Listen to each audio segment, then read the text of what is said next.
सुप्रभात बच्चों। आज हम हिंदी व्याकरण में सर्वनाम इस पाठ का अध्ययन करेंगे। सर्वनाम दो शब्दों के मेल से बना है, सर्व और नाम। सर्व का अर्थ है सब और नाम का अर्थ है संज्ञा। अर्थात जो शब्द संज्ञा के स्थान पर प्रयुक्त होते हैं, प्रयोग किए जाते हैं, वे सर्वनाम कहलाते हैं। जैसे मैं, हम, तुम, आप, वह, उसे आदि। सर्वनाम का प्रयोग संज्ञा शब्दों की पुनरावृत्ति को रोकता है। पुनरावृत्ति का मतलब होता है बार बार संज्ञा शब्दों का लिखना जो है उसको रोकता है। और सर्वनाम के प्रयोग से भाषा सुंदर और प्रभावशाली हो जाती है। जैसे मोहिनी ने मोहिनी की माला खो दी। इसमें मोहिनी शब्द दोबारा आया है, तो अगर हम इसको इस प्रकार से लिखें कि मोहिनी ने अपनी माला खो दी, तो ये वाक्य ज़्यादा अच्छा लगेगा, बजाय इसके कि हम मोहिनी शब्द का प्रयोग दो बार करें। तो बार बार संज्ञा शब्दों का प्रयोग करने से भाषा जो है उसकी सुंदरता जो है वो समाप्त हो जाती है। इसलिए हम संज्ञा के स्थान पर सर्वनाम शब्दों का प्रयोग करते हैं। सर्वनाम के 6 भेद हैं: पुरुषवाचक सर्वनाम, निश्चयवाचक सर्वनाम, अनिश्चयवाचक सर्वनाम, संबंधवाचक, प्रश्नवाचक और निजवाचक सर्वनाम। सबसे पहला है इसमें पुरुषवाचक सर्वनाम। बोलने वाले, सुनने वाले तथा जिसके विषय में बात होती है उसके लिए प्रयुक्त होने वाले जो सर्वनाम होते हैं वो पुरुषवाचक सर्वनाम कहलाते हैं। जैसे हम मेले में जाएंगे, मैं अपना गृह कार्य स्वयं करता हूँ, तुम्हारा नाम भव्य है, वह कल दिल्ली आएगा। तो ये जो हैं शब्द, ये वाक्य पुरुषवाचक सर्वनाम में आते हैं। इसके आगे है इसमें जैसे तुम, मैं, हम, हमारा, तुम्हारा, वह आदि सर्वनाम शब्द हैं। पुरुषवाचक सर्वनाम जो है वो 3 प्रकार के होते हैं: उत्तम पुरुष, मध्यम पुरुष और अन्य पुरुष।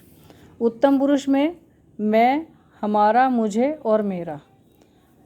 मध्यम पुरुष में तुम, तू, तुम्हारा, आप, आपका।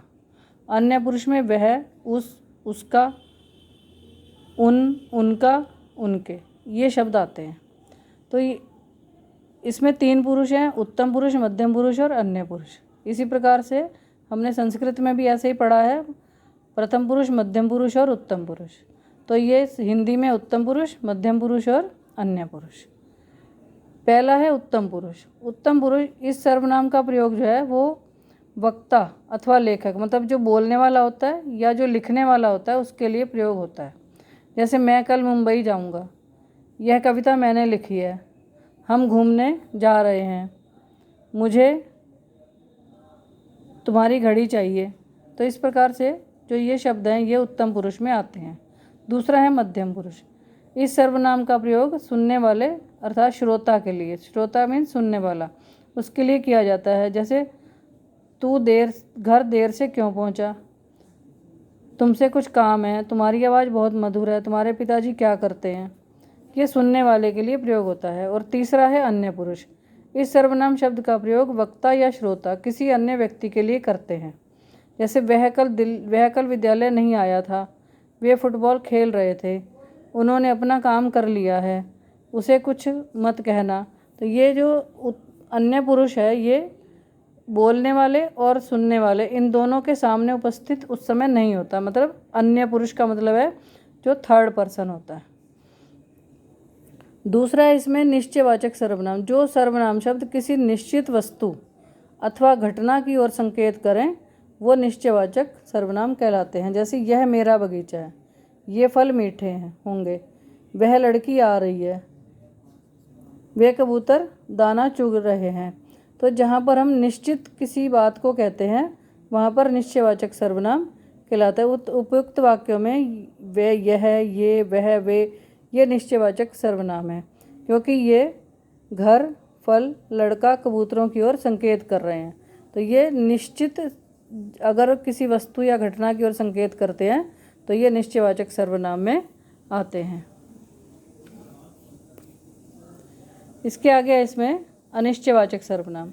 जिन सर्वनाम शब्दों से किसी निश्चित वस्तु व्यक्ति अथवा वस्तु का बोध ना हो उन्हें अनिश्चयवाचक सर्वनाम कहते हैं। मतलब जहाँ पर कोई निश्चय नहीं होता, बाहर कोई खड़ा है, कौन खड़ा है इसके बारे में नहीं पता, कोई खड़ा है। दूध में कुछ गिर गया है, दीदी बाजार से बहुत कुछ लाई है, देखो उस सुनसान रास्ते पर कोई आ रहा है।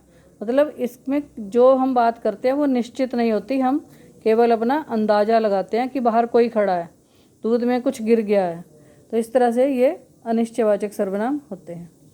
इसके बाद है संबंधवाचक। जिन सर्वनाम शब्दों का संबंध दूसरे सर्वनाम शब्दों से प्रकट किया होता है वो संबंधवाचक सर्वनाम होते हैं। मतलब वाक्य में जिन सर्वनाम शब्दों का संबंध दूसरे सर्वनाम शब्दों से होता है वो संबंधवाचक सर्वनाम कहलाते हैं। जैसे जिसने नीली कमीज पहनी है उसका नाम पुनीत है, जो सोता है वह खोता है, जिसकी लाठी उसकी भैंस, जो जीता वही सिकंदर। मतलब इनमें जिसने और उसका ये दोनों इस व्यक्ति के लिए प्रयोग किए गए हैं। ये जो और वह ये इस बच्चे के लिए, और ये जिसकी लाठी उसकी भैंस ये इस व्यक्ति के लिए प्रयोग किया गया। जो जीता वही सिकंदर ये इसके लिए। तो ये इनमें दोनों सर्वनामों में आपस में संबंध होता है, वहाँ पर संबंधवाचक सर्वनाम होता है। आगे पांचवा है प्रश्नवाचक सर्वनाम। जिन सर्वनाम शब्दों का प्रयोग प्रश्न पूछने के लिए किया जाता है उन्हें प्रश्नवाचक सर्वनाम कहते हैं। मतलब जहाँ पर हम किसी से कुछ प्रश्न पूछते हैं वो सर्वनाम प्रश्नवाचक सर्वनाम कहलाता है। जैसे तुम कहाँ रहते हो, वहाँ कौन खड़ा है, तुम क्या कर रहे हो, गिलास किसने तोड़ा है।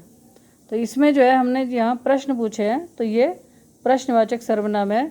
उपयुक्त वाक्यों में कहाँ, कौन, क्या, किसने ये शब्द जो है प्रश्नवाचक शब्द हैं, इसलिए ये प्रश्नवाचक सर्वनाम है। अंतिम है इसमें निजवाचक सर्वनाम। निजवाचक सर्वनाम जो है निज माने होता है अपना। जब हम अपने लिए कोई बात करते हैं तब वह निजवाचक सर्वनाम में आता है। जैसे अमूल्य अपने आप घर चला गया, मैं स्वयं ही खाना खा लूँगी, तुम छोड़ दो मैं स्वयं कर लूँगा, हमें अपना काम खुद करना चाहिए। ये सभी जो हैं ये निजवाचक सर्वनाम में आएंगे जब हम अपने केवल अपने लिए बात करते हैं। उपयुक्त वाक्यों में अपने आप, स्वयं, खुद आदि शब्द निजवाचक सर्वनाम है। निज का अर्थ होता है अपना और वाचक का अर्थ होता है बोध। मतलब अपनत्व का, अपनेपन का बोध कराने वाले जो शब्द होते हैं वो निजवाचक सर्वनाम में आते हैं। जिन सर्वनाम शब्दों का प्रयोग कर्ता के साथ अपनेपन का ज्ञान कराने के लिए किया जाए उन्हें निजवाचक सर्वनाम कहते हैं। तो ये मैंने आपको सर्वनाम बताए हैं कि सर्वनाम जो शब्द संज्ञा के स्थान पर प्रयोग किए जाते हैं वे सर्वनाम कहलाते हैं, और सर्वनाम जो है वो भाषा को सुंदर और प्रभावशाली बनाते हैं। इसके 6 भेद हैं, ये 6 भेद मैंने आपको बताए, तो इनका आप अच्छे से आपने समझ लिया होगा। अगर कुछ इसमें से समझ में नहीं आएगा तो आप मेरे से वो पूछ लेंगे। इसका लिखित कार्य जो है वो मैं आपको कल भेजूँगी।